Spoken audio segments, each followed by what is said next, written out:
Sunday special. আজকে আমি নতুন আলু দিয়ে মাটন রান্না করব। এখানে মাটনটা আগে থেকে লবণ হলুদ সরষের তেল দিয়ে মাখিয়ে রেখেছিলাম, আর নতুন আলুটাও লাল করে লবণ হলুদ দিয়ে ভেজে নিয়েছি। ছাল শুদ্ধায় আলুটাকে আমি ভালো করে ধুয়ে নতুন আলুটাকে ধুয়ে ভেজে নিয়েছি। স্পেশাল মশলা করার জন্য মানে মাটনটা রাঁধার জন্য আগে কিন্তু মশলাগুলো বেটে নেব। শুকনো লঙ্কা, কাঁচা লঙ্কা, এবার এখানে আমি গোটা পেঁয়াজ নিয়ে নিচ্ছি, হাফ হাফ করে কেটে রেখেছিলাম, রসুনের কোয়া, আদা কুচি, এবার হচ্ছে জিরে। যারা গোটা ধনে দিতে চান গোটা ধনেও এখানে দিয়ে সামান্য জল দিয়ে পেস্ট করে নেব। কড়াটা গরম করে নিয়েছি। এবার দুটো বড় এলাচ, মানে বড়ই সবুজ এলাচই বড়, গোটা জিরে, লবঙ্গ আর গোলমরিচ আর একটু জয়িত্রী আর দারুচিনি, এটা শুকনো কড়ায় আমি একটু ভেজে নেব। এবার সেই যে লবণ হলুদ মাখিয়ে রেখেছিলাম তার মধ্যে ধনেপাতা, টমেটো, পেঁয়াজ কুচি, পেঁয়াজ বাটাও দিয়েছি, এবার কুচিও দিচ্ছি। এবার সেই লঙ্কা, কাঁচা লঙ্কা, শুকনো লঙ্কা, আদা, জিরা, রসুন, পেঁয়াজ সেই বাটাটা দিয়ে দিচ্ছি। হলুদ লবণ আগেও একটু দিয়েছি, এবার এখন একটু দিয়ে দিচ্ছি সরষের তেল দিয়ে ভালো করে কিন্তু এগুলো মাখাবো।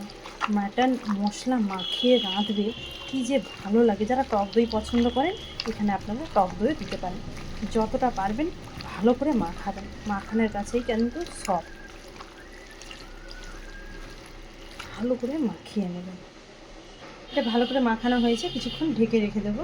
এদিকে ভাজা মশলাটাও রেডি, এটাও নামিয়ে নিই। কড়াইতে সরষের তেল নিয়ে নিচ্ছি, তাতে সামান্য চিনি, এখানে অল্প তেল দিবে, বেশি তেল দেবে না। এবার এখানে হচ্ছে গোটা জিরে, গোটা গরম মশলা, একটু জয়িত্রী আর শুকনো লঙ্কা দিয়ে দিলাম। যদি জায়ফল থাকে একটু জায়ফলের টুকরোও দিবেন, আর ভাজা মশলাতেও জায়ফল দেবেন যদি থাকে। একটা তেজপাতাও দিয়ে দিলাম, দিয়ে ভালো করে এটা কিন্তু ভেজে নেব। যারা ঘি পছন্দ করেন তারা এখানে একটু ঘিও দিবেন, পেঁয়াজ কুচি দিতে চাইলে দিতে পারেন। এবার সেই ম্যারিনেট করা মাটনটা এর মধ্যে আমি কিন্তু দিয়ে দেবো। এবার দেওয়ার পর আমার যেহেতু অনেকটা মাটন এক হাতে তখন ছিল আর এক হাতে দিতে অসুবিধা হয়েছিলো বলে সেই জন্য মাটনটা আমি আগে ঢেলে দিয়েছি।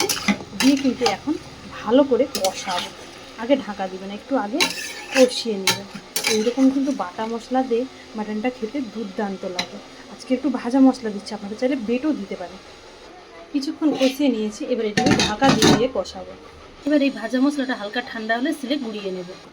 মাঝে মাঝে কিন্তু ঢাকা খুলে কষিয়ে নেব। আর এত সুন্দর লাগে বিশ্বাস করুন, এইভাবে যদি মাটনটা একবার রাঁধেন না, মাটন দেশি মাংস, তাহলে দেখবেন বাড়ির সবাই কিন্তু আপনাদের প্রশংসায় করবে। এতটাই সুন্দর লাগে যারাই খেয়েছে। এবার আমি আবার ঢাকা দিয়ে দিচ্ছি। এদিকে মশলাটাকেও আমি গুঁড়িয়ে নিয়েছি। এই দেখুন আমার প্রিয় গান হচ্ছে রান্না করতে করতে, আমার প্রিয় গান। এটা কার কার প্রিয় গান অবশ্যই জানাবেন। এই দেখুন শীতের জন্য কেউ লেপ থেকে বেরায়নি, বাইরে তো রোদ নেই, সব লেপে ঢুকে আছে।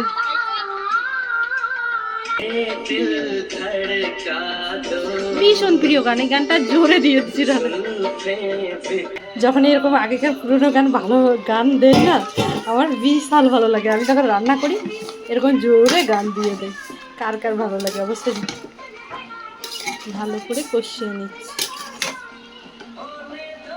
আবার ঢাকা খুলে নিচ্ছি।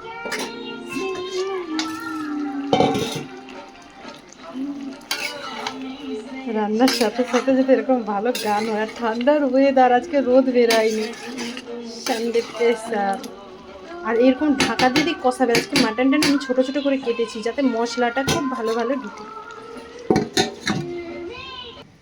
এবার ঢাকাটা খুলে নিচ্ছি। ঢাকা খুলে খুলে কষাচ্ছে, একদম সিদ্ধ হয়ে যাচ্ছে। আর ছোটো ছোটো করে করেছি তো। এবার কিন্তু সেই ভেজে রাখা আলুগুলো, নতুন আলুগুলো দিয়ে দেবো।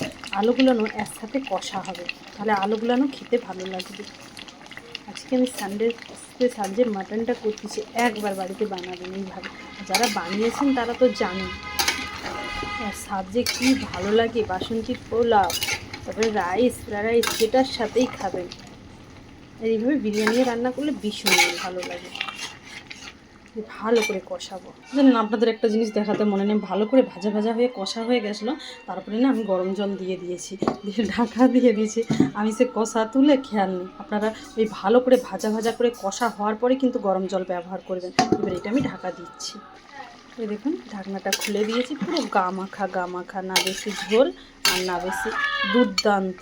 এবার সেই ভাজা মশলাটা দিয়ে এবার এটা নামিয়ে নেব।